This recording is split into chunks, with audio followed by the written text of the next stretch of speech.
I'm here to talk about success, right? And the way we have set it up is that I'm going to talk about my first 3 rules right up here on stage, and then I'm going to sit down with Jürgen, and he's going to talk to me about the last 3 rules, because there's 6 rules basically that I always have laid out that are the rules of success. Now let me get right away to the first rule of success. The first rule of success is to have a vision. You see, if you don't have a vision of where you go, and if you don't have a goal where you go, you drift around and you never end up anywhere. It's like you can have the best ship in the world, you can have the best airplane in the world. If the pilot or the captain doesn't know where to go, it would just drift around. It would not end up anywhere, or most likely in the wrong place. So I was very fortunate that I stumbled onto my vision. I mean, as you know, I was born in 1947 in Austria after the Second World War. And I didn't really like Austria when I grew up. I couldn't wait to get out of there. I couldn't see myself becoming a farmer or a worker in a factory or anything like that, even though my parents wanted me to stay there and have a normal life. My father wanted me to become a police officer like he was. My mother wanted me just to stay there and marry a girl with the name of Heidi, hopefully, and have a bunch of kids and run around like the Van Trapp family in The Sound of Music. But that was their vision, not mine. My vision was totally different. I felt that I was born for something special, for something unique, for something big. So I was searching. Then one day I went to school. I remember I was 11 years old, and they showed a documentary about America. And there they showed in this documentary the huge skyscrapers, the high-rises, the huge bridges, the 6-lane freeways, the huge cars with the wings sticking out, and all of this stuff. And I said to myself, that's where I want to be.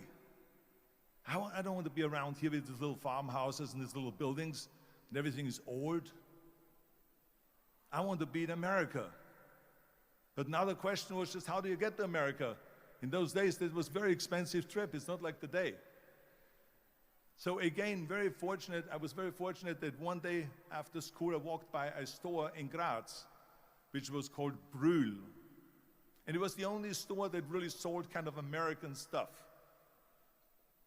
So one day, they had jeans there, American jeans. And then they had the bull walker. And then they had an expander, and some barbells and some dumbbells and an exercise bench in a window. So I went inside and I looked around and I looked at this stuff, and then I saw a magazine. I saw a bodybuilding magazine that had Reg Park on the cover. Reg Park was then a 3-time Mr. Universe. And I saw him on the big screen as Hercules.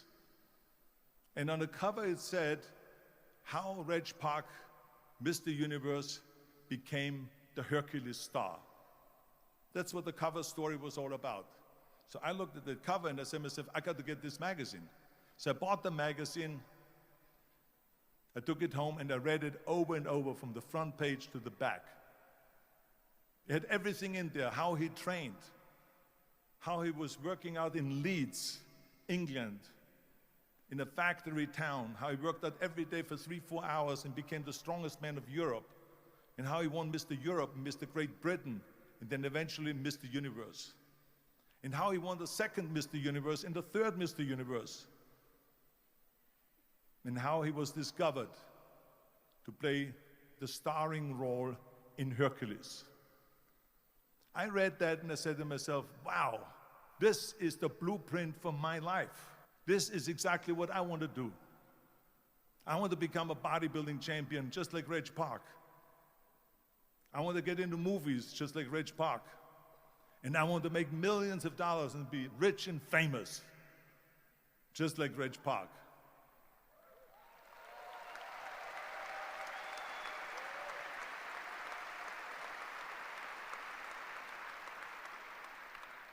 Do you know how great it felt that I knew where I was going? Imagine the majority of people don't know where they're going. I knew where I was going, that I'm going to become this bodybuilding champion just like him. So it was just a question of how do you do it? I was so relieved because when you have a goal, when you have a vision, everything becomes easy. Because remember that in America, for instance, when you study, you will see the percentage of people that like their jobs. 74% hate their job in America. Now, there is not much different when you come to Europe. The majority of people don't like what they're doing because they're really not doing it because they didn't have a goal and they followed this goal. They just aimlessly drift around, and then all of a sudden there's a job opening, so they get that job because you have to work. But then when you work, it's a chore. It's work. It's not fun. So if you think about only a quarter of the people really enjoy what they're doing in life. That is unbelievable if you think about it. So I felt so blessed that I knew what I was doing. It's like a medical student that studies and knows he wants to become a doctor. You know where to go. So I knew where to go. So people always ask me, when they saw me in the gym in the pumping iron days, they said, why is it that you're working out so hard? 5 hours a day, 6 hours a day, and you have always a smile on your face.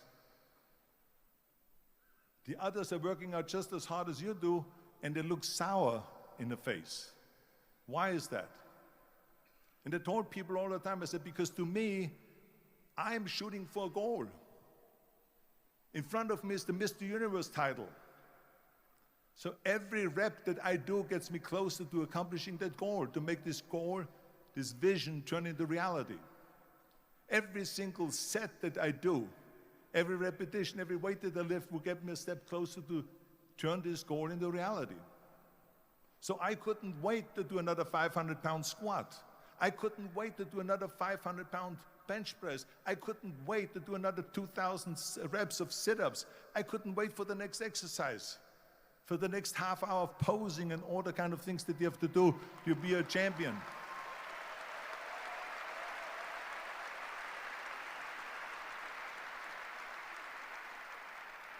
I felt so great knowing where I was going, and I tell you, it worked. I mean, think about it. And I was just not visualizing just my exercise, but I was really lifting the trophy over my head. That's what I was thinking about.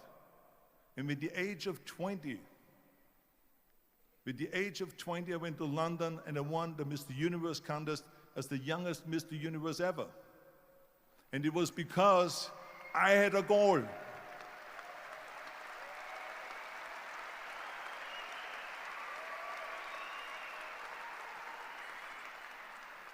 And this is no different than anything else, what I'm talking about. This is not just about bodybuilding.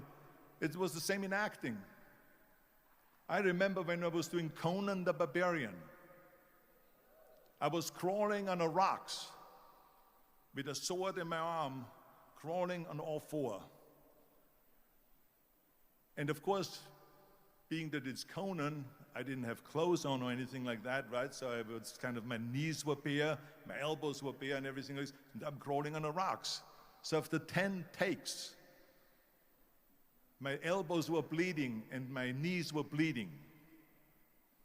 And the director came to me and he said, Arnold, I'm so sorry that you have to go through this, but we need one more take, a close-up of you crawling with the sword towards the camera. Can you handle one more take? And I said to him, I don't know what you're talking about. He says, I'm totally fine. He says, but you're bleeding. I said, because I don't feel it, because I can visualize what the scene will look like in a film. And I'm so excited about this scene.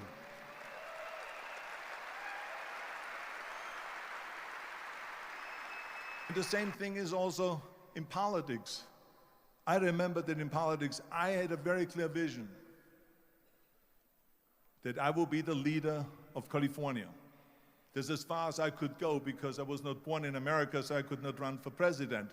So being the governor of the fifth largest state, I should say the largest state, the fifth largest economy in the world, was for me really the ultimate title, the ultimate accomplishment in politics. So even though people came up to me and says, why don't you go and run for something smaller, you're never gonna make it. I ran for governor, and then 2 months later I became governor of the state of California. Again, because I had a very clear vision what I'm gonna do with California. So let me tell you something, visualizing your goal and going after it makes it fun.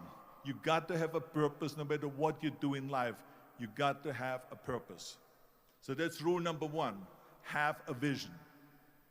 Rule number two is, don't listen to the naysayers.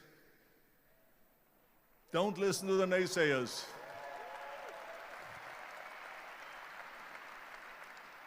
Everything I ever did, the thing that I heard out of people's mouth was, that's impossible. That can't be done. Or no. I remember when I wanted to be a bodybuilding champion, including my parents and everyone else around me, said this is impossible. Why don't you become a ski champion? That's what they do in Austria. Or a bicycle champion, they do some track and field.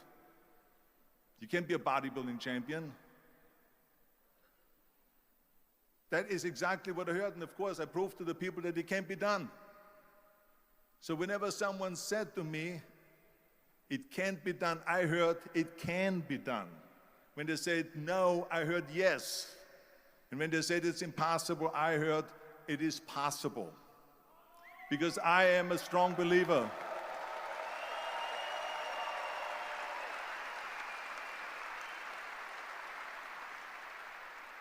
I'm a strong believer of what Nelson Mandela said, that everything is always impossible until someone does it. Well, I'm going to be the one, I said to myself, I'm going to do it and I'm going to show it to them. Maybe it has never been done before. That's perfectly fine with me. But I'm going to do it. And I did not listen to the naysayers. The same was also when I went into, not just in bodybuilding, they said no. When I wanted to come to America, when I wanted to go to America, they said it's impossible. There's no money that you have to fly even over there. You have no money when you go over there to live with. And what do you think, they're going to wait for you? They have plenty of big bodybuilders over there. It was all no, no, and it can't be done, it's impossible. And I remember then that the same thing happened also when I went into the show business. Can you imagine, I was now a bodybuilder, I weighed 250 pounds, I was Mr. Olympia 6 times, I was Mr. Universe 5 times, and Mr. World and Mr. International. I won 13 World Bodybuilding Championships altogether, and now I said to the agent, the Hollywood agent, I want to get into movies. He said, that's funny, Arnold.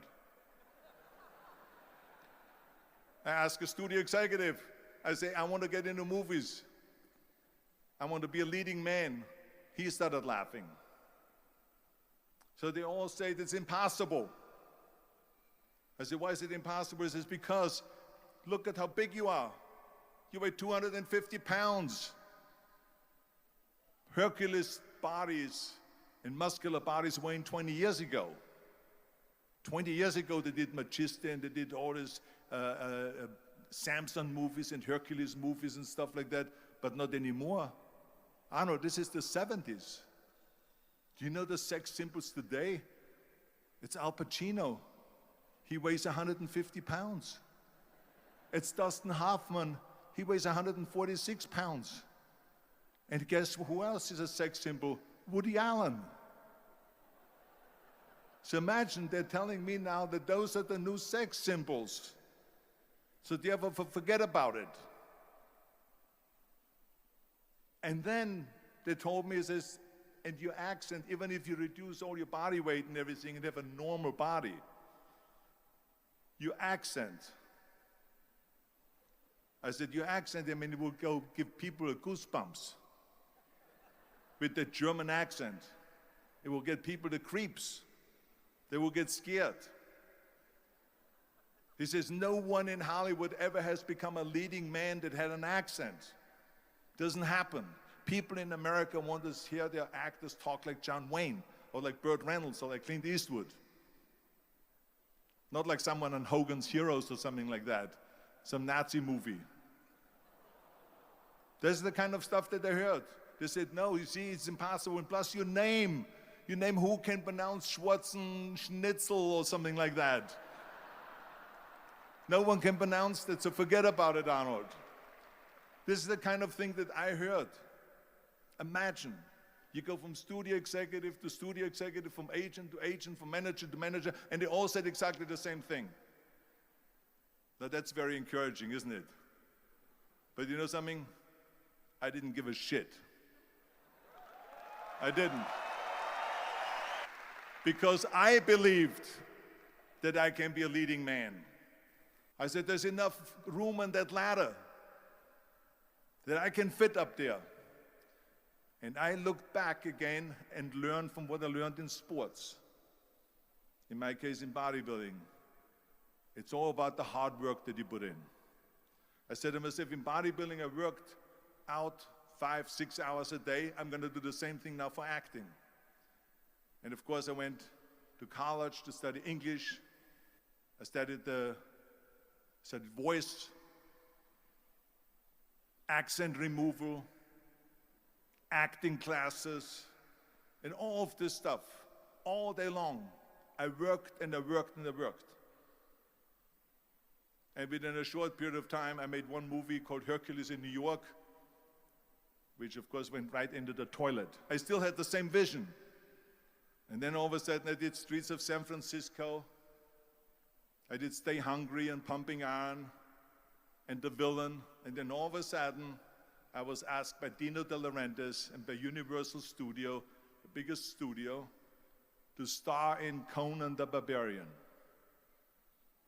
And after I did Conan the Barbarian, the director at the press conference said to the press, the director was John Milius, he said to the press, if we wouldn't have had Arnold, we would have had to build one. So think about that.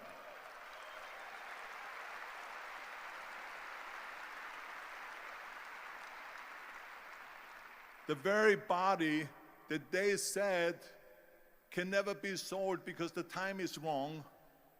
A few years later, I'm doing Conan the Barbarian, and it was the #1 hit at the box office when it came out in the summer of '82. Think about that. And the director says, if we wouldn't have had his body, we would have had to build one. So all of a sudden, my body became an asset, not a liability.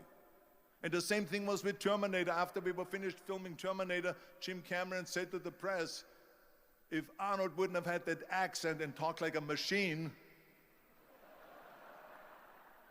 I think the movie wouldn't have worked. So think about that. The body and the accent that they attacked was an asset.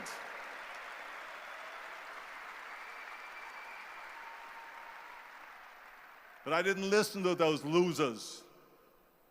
I didn't listen to them at all. Because that's exactly the way it was in politics again, when everyone said no, no, no, and it can't be done, and then became governor of California. And this is with everything like that. This is just the reality of it, is that you cannot listen to the naysayers. So this is a very important lesson for all of you. So when someone says, no, this is a stupid idea, you in your mind, you don't have to say it, but in your mind just say to yourself, fuck you, you're an asshole. What do you know? And the next thing, the third point that I'm gonna make to you is, before we sit down with Jürgen and talk about the rest of the three, is work your ass off. There is no magic bill. There is no magic out there. You cannot get around. You have to work and work and work. I can tell you, I've watched the day for half an hour, Jürgen and his wife that put on this show, this great, great event here. They work their ass off to put this together. All year long, they work and they work and they work. This does not come together by itself. And it drives me crazy when people say that they don't have enough time to go to the gym for 45 minutes a day and work out. Or to do something for 45 minutes to an hour a day to improve. If it is physically improve or if it is mentally to improve. Imagine you read 1 hour a day about history. How much you will learn after 365 hours in 1 year. Think about if you study about the history of musicians, of composers, how much you would know. Imagine if you would work on a business, on some business that you want to develop every day for an hour. Imagine how further along you will go and get. So it drives me nuts because when people say we don't have the time, we have 24 hours a day. We sleep 6 hours a day, so that gives you still 18 hours. Now there's someone shaking their head out here in front. They say probably, I don't sleep 6 hours, I sleep 8 hours, right? Or just sleep faster. So we have 18 hours a day. The average person works around 8 to 10 hours. So let's assume it's 10 hours, so we have 8 hours left. Then you travel around an hour a day, maybe 2 hours a day. So now you have still 6 hours left. So what do you do with these 6 hours? What do you do with these 6 hours? Then we eat a little bit, then we schmooze a little bit, talk a little bit to people and all that stuff. But you can see how much time there is available if you organize your day. So you got to work hard. I mean, let me tell you something. When I went to America, I went to college. I went and worked out 5 hours a day.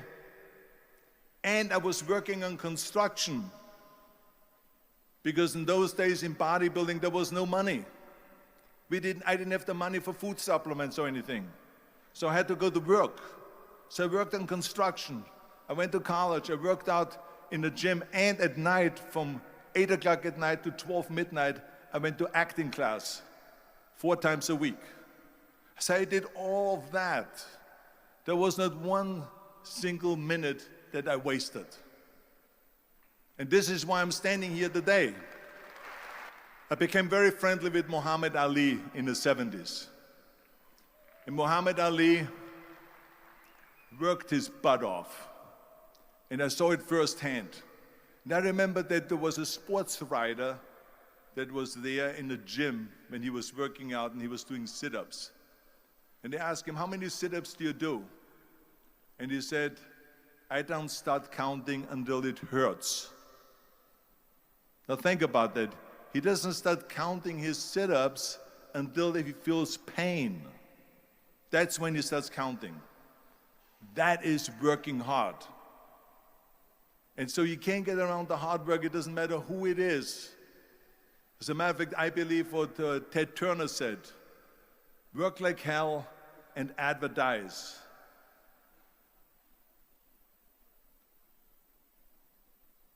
You get it? Work like hell, go to bed, and early to rise, work like hell and advertise. So you work your ass off, and then you let the world know about your work. That's what it is all about. Let people know if you have a company, if you have a movie, if you do a sports. Work your ass off, but then advertise and let everyone know. So this is what it's all about. So anyway, so those are the 3 main rules that I have here for you today, right here.